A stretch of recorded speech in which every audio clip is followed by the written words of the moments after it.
Alert. इस वक्त हम जिला किश्तवाड़ के सब डिवीजन छात्रों तहसील मुगल मैदान के एक दूर दराज द्रुबील में मौजूद है। यहाँ की यहाँ पर दर्द भरी एक कहानी है। जो लोग यहाँ पे अब जमा हुए हैं ये इंसाफ के लिए जमा हुए हैं। कहानी इस तरह से है कि 13 साल पहले इस द्रुबील से एक लड़की की जो शादी है वो पलवान में होती है। उसके बाद जो शादी का सिलसिला चलता है उसके 2 बच्चे भी हुए और कुछ भी आपस में जो घर में तकरार होती रही। उसके साथ साथ सन 16 मई 2025 को इनके पास जो इनके वालिद साहब हैं उनके पास एक कॉल आती है कि आपकी बेटी आपके घर तो नहीं आई। उसके बाद इनका एक और दामाद है उसको भी फोन आता है कि यहाँ से जो आपकी साली है क्या वो आपके पास आई। इनका कहना है कि हमने बोला कि इस रात के वक्त में वो कहाँ यहाँ आएगी। उसके सिलसिले के बाद जब ये कंफर्म होता है कि वो लड़की वहां से गायब होती है तो जो उनके हस्बैंड होते हैं वो एक नजदीकी पुलिस स्टेशन पे एक एफआईआर मिसिंग रिपोर्ट डालते हैं। उसके बाद जब इन घर वाले जो होते हैं ये अपने जो इनके बड़े रिश्तेदार होते हैं ये उनके घर होते हैं तो यही सवाल होता है कि वो यहाँ से पेशाब के लिए निकलती बाथरूम के लिए रात के 12 बजे निकली है। उसके बाद वो वापस नहीं आई। अब इस कहानी का क्या पस मंजर है अब इन्हीं के जबानी से सुनते हैं। जाएंगे उधर ऐसे आज से धरना देंगे सब लोग, हम इसे जाएंगे वहाँ बैठेंगे पूरा गांव जाएंगे हम वहाँ। मेरा नाम बहुत राज है, मैं द्रुबील का रहना हूँ, तहसील मुगल मैदान है। हमारी लड़की खतन पलमा में शादीशुदा थी रविंद्र कुमार के साथ। एक लड़की एक लड़का है उसके साथ। उन्होंने फ़ोन किया मेरी जमाई को कि ये रात को 1 बजे गुम हो गई। हम पीछे निकले कहीं नहीं देखी। हमें पूरा विश्वास है उन्होंने मार डाली, कहीं दरिया में फेंक कर दिया, कहीं बिहार में फेंक कर। 13 साल बच्चे उनके दो थे, एक लड़की एक लड़का। मेरे को अपने जमाई कैलाश कुमार ने फ़ोन किया कि रात को 1 बजे वो गुम हो गई लड़की।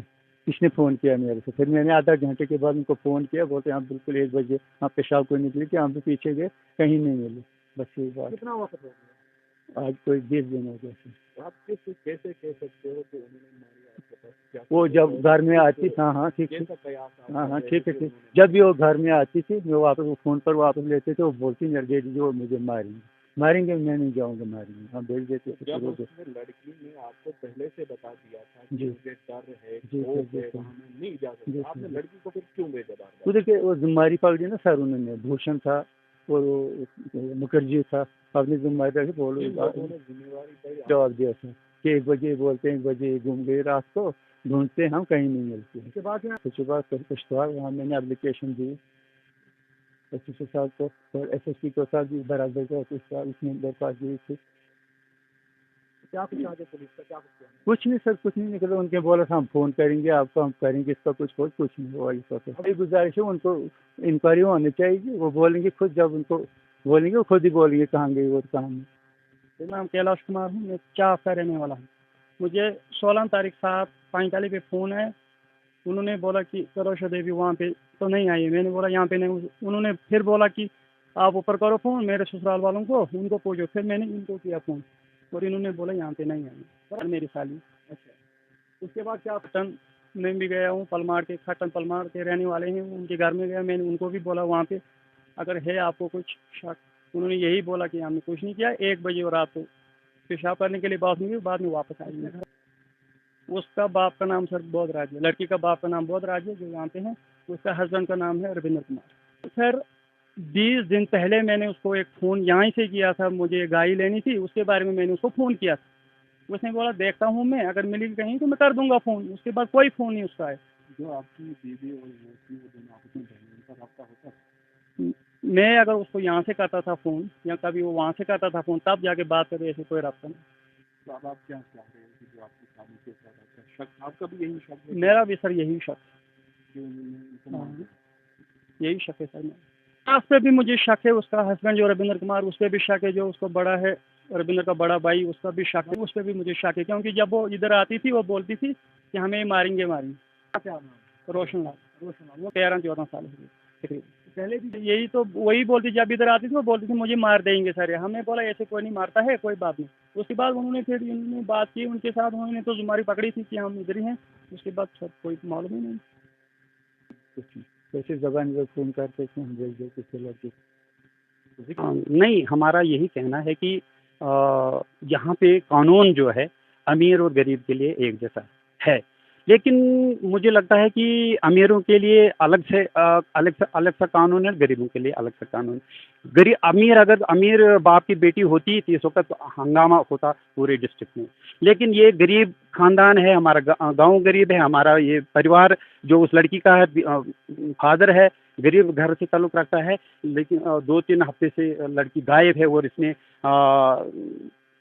एप्लीकेशन में एफआईआर में ये साफ जाहिर किया है कि वो मेरी लड़की को उन्होंने मार दी है, क्योंकि इसको 12-13 साल से इस लड़की का पूरा तजुर्बा से बार-बार जब वो भाग कर आती थी यहाँ पे अपनी बहन के पास आती थी या बाप के घर में, तो ये आपस में इनकी कंप्रोमाइज़ करके किसी न किसी बहाने से उनको फिर वापस भेज देती थी। तो मैंने सुना है कि बड़ी देर से उसको आपस में अपने पति के साथ झगड़ा रहता था, परिवार के साथ, ससुराल के वालों के साथ ये नोक-झोंक होती रहती थी।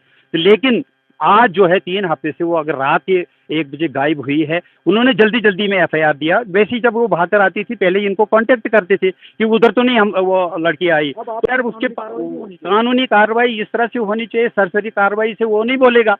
जब तक भी उसको अच्छी तरह से इन्वेस्टिगेट करेंगे तो तब जाकर वो बताएगा वो क्यों भागी, कैसे भागी, क्या मसला हुआ। ये हादसा हुआ है, ये उन्होंने हादसा किया है, उसका जानबूझकर तभी जल्दी-जल्दी में एफआईआर दिया। और एक बात मैं बोलना चाहता हूँ कि ये जो 3 हफ्ते हो गए इंक्वायरी नहीं हो रही है, उसको पूछताछ नहीं हो रही है, तो आप मुझे बताइए किसी न किसी बहाने से उसने, चाहे उसने सुसाइड किया, चाहे उसको मार दिया गया, लेकिन उनकी वजह से काज उनका बना।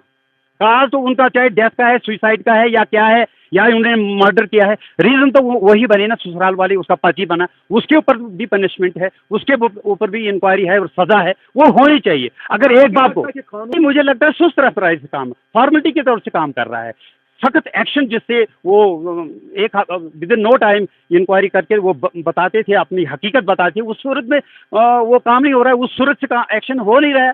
तो मैं समझता हूँ कि भाई एक गरीब परिवार के साथ, और ये माँ बाप का जो अपनी औलाद का जज्बाती मसला होता है, जज्बात होते हैं, एक लड़की गुम हुई है किसी बाप की, अगर उसके ऊपर इंक्वायरी नहीं होगी तो वो बताओ उसके दिल में क्या गुजरेगी, एक माँ बाप के दिल में क्या गुजरेगी। जी, अगर हम मजबूर हैं, हमें शौक नहीं, एक बाप की लड़की गुम हुई है, अगर उसका पता नहीं लगेगा वो कैसे कहाँ गई, उसको मार दिया गया, क्या हादसा उसके साथ हुआ, ये तो हमारे लिए अन्याय है। ये तो हमारे लिए मरने के बाद भी हमें अफसोस रहेगा कि हम अपनी लड़की के लिए इंसाफ कानून से नहीं दिलवा सके, ये हमें अफसोस रहेगा, इसके बाप को अफसोस रहेगा। मैं यही चाहता हूँ कि स्टर्न एक्शन हो, प्रॉम्प्ट एक्शन होना चाहिए। एसपी साहब विश्वास से हमारी गुजारिश है, और एसएचओ साहब विश्वास से जिनकी जुरिडिक्शन में वो फैमिली पड़ती है, सख्त से सख्त एक्शन होना चाहिए। कुछ न कुछ पता लगे हमें, इसके माँ बाप को, लड़की के माँ बाप को, कि क्या हादसा हुआ, कैसे हुआ, क्यों इन्होंने रात, अगर हमें लगता था कि अगर उस लड़की के साथ उनको हमदर्दी होती, उस हिसाब से हमें लगता कि वो कैसे ढूंढ रहे, उन्होंने फॉर्मेलिटी अपनी कर दी और चुपचाप कार्रवाई में बैठे हैं, सुस्त रफ्तारी से एक्शन हो रहा है, झगड़ा खत्म। महीना 2 महीना हो जाएगा, केस साइलेंट हो जाएगा, तो वो हमें अफसोस रहेगा कि हम अपनी लड़कियों को इंसाफ दिला नहीं सके। यही